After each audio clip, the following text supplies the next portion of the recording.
ನಮಸ್ತೆ ಸ್ನೇಹಿತರೆ, Shruti's homely corner ಅಡುಗೆ ಮನೆಗೆ ಸ್ವಾಗತ.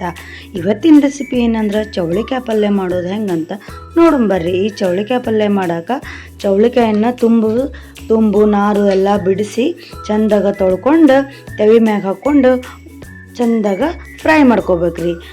ನೀರಿನ ಅಂಶ ಹೋಗೋವರೆಗೂ ನಾವೇನು ಮಾಡ್ಬೇಕು, ಚೆಂದಾಗ ಅದನ್ನು ಫ್ರೈ ಮಾಡ್ಕೋಬೇಕು.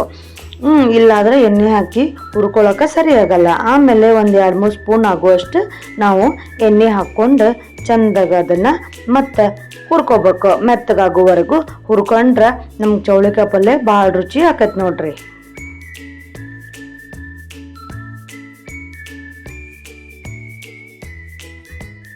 ಚೌಳಿಕಾಯಿ ಎಲ್ಲ ಹುರ್ಕೊಂಡಾಗಿಂದ ಅದನ್ನ ಸೈಡಿಗೆ ತೆಗೆದಿಟ್ಕೋಬೇಕು.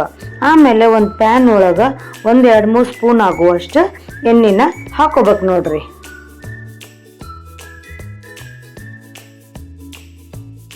ಆಮೇಲೆ ಅದಕ್ಕೆ ಸ್ವಲ್ಪ ಜೀರಿಗೆ, ಸಾಸಿವೆ ಎಲ್ಲ ಹಾಕ್ಬೇಕು. ಸ್ವಲ್ಪ ಚಟ್ಪಟ್ ಅಂದ್ಮ್ಯಾಗ ಕಟ್ ಮಾಡಿದ ಉಳ್ಳಾಗಡ್ಡಿ ಹಾಕೋಬೇಕು. ಆಮೇಲೆ ಟೊಮ್ಯಾಟೊವನ್ನು ಕಟ್ ಮಾಡಿ ಸಣ್ಣಗ ಹಾಕ್ಬೇಕು ನೋಡ್ರಿ. ಎರಡೂ ಚೆಂದಾಗ ಮೆತ್ತಗಾಗುವವರೆಗೂ ಅದನ್ನು ನಾವು ಫ್ರೈ ಮಾಡ್ಕೋಬೇಕು. ಮ್ಯಾಗ ಅದಕ್ಕೆ ಒಂದು ಸ್ವಲ್ಪ ರುಚಿಗೆ ತಕ್ಕಷ್ಟು ಉಪ್ಪು ಹಾಕೋಬೇಕ್ರಿ.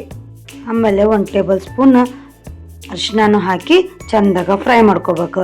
ಅರಿಶಿನ ಉಪ್ಪು ಹಾಕೋದ್ರಿಂದ ಜಲ್ದಿ ಉಳ್ಳಾಗಡ್ಡಿ ಟೊಮ್ಯಾಟಿ ಮೆತ್ತಗಾಕವು. ಆಮೇಲೆ ನಿಮ್ಗೆ ಖಾರ ಎಷ್ಟು ಬೇಕು ನೋಡ್ಕೊಂಡು ನೀವು ಅದಕ್ಕೆ ಖಾರ ಹಾಕೋಬೇಕ್ರಿ. ಎಲ್ಲನೂ ಒಂದ್ಸಲ ಚೆಂದಾಗ ಮಿಕ್ಸ್ ಆಗುವಂಗೆ ನಾವು ಅದನ್ನು ಕಲಿಸ್ಕೋಬೇಕ್ರಿ. ಆಮೇಲೆ ಹುರ್ಕೊಂಡಿರ್ತೀವಲ್ಲ ಚೌಳಿಕಾಯಿನೂ ಅದನ್ನು ಹಾಕಿ ಚೆಂದಾಗ ಒಂದ್ಸಲ ಮಿಕ್ಸ್ ಮಾಡ್ಕೋಬೇಕು.